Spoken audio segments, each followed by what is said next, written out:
కాదు. ఏది అంతంగా ఉండాలి? అంతరంగములో ఉన్న ఆత్మ. నీ మనస్సు అనేటువంటిది పరిశుద్ధంగా ఉండాలి. ఇంకో మాట చదవండి, కీర్తన గ్రంథం 51:6. కీర్తన 51:6. అంతరంగమున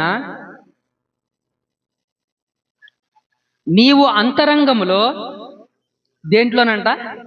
ఎక్కడది?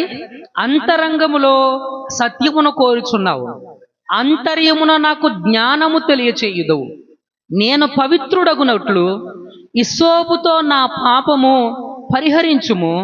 హిమము కంటెను నేను తెల్లగా నుండునట్లు నీవు నన్ను కడుగుము. హల్లెలూయా. దేవుని స్తోత్రం చెప్పండి ఒకసారి గట్టిగా. హల్లెలూయా, హల్లెలూయా. పిల్లరా, గమనించవలసినటువంటి విషయం.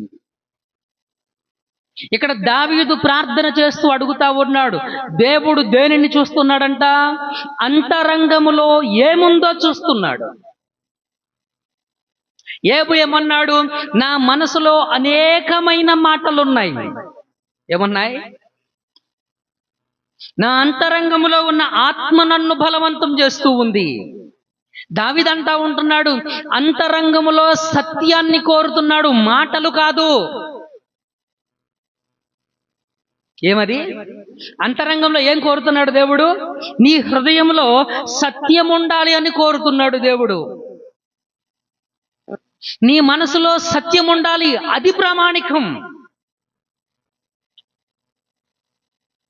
నీవు పరలోక రాజ్యం వెళ్ళడానికి, నువ్వు పరిశుద్ధపరచబడటానికి, నీవు పరిశుద్ధంగా ఉండడానికి ఏది ప్రామాణికం? నీ మనసు. నీ మనస్సు పవిత్రంగా ఉంటే నీ దేహం పవిత్రంగా కూడా ఉంటుంది. నీ దేహం పవిత్రంగా ఉంటే నీ మనస్సు పవిత్రంగా ఉండదు. అర్థమైందా మీకు నా మాట? దేహం కాదు, మనస్సు పవిత్రంగా ఉండాలి. What God is looking at, దేవుడు ఏం చూస్తున్నాడు? హృదయంలో నీ మనసులో ఉన్నటువంటి సత్యాన్ని దేవుడు కోరుతున్నాడు.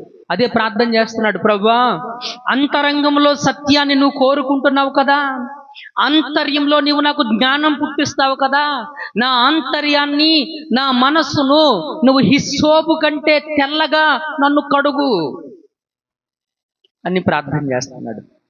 మనలో ఎంతమంది నా హృదయాన్ని పరిశుద్ధపరచు ప్రభువా అని ప్రార్థన చేయగలుగుతూ ఉన్నాం?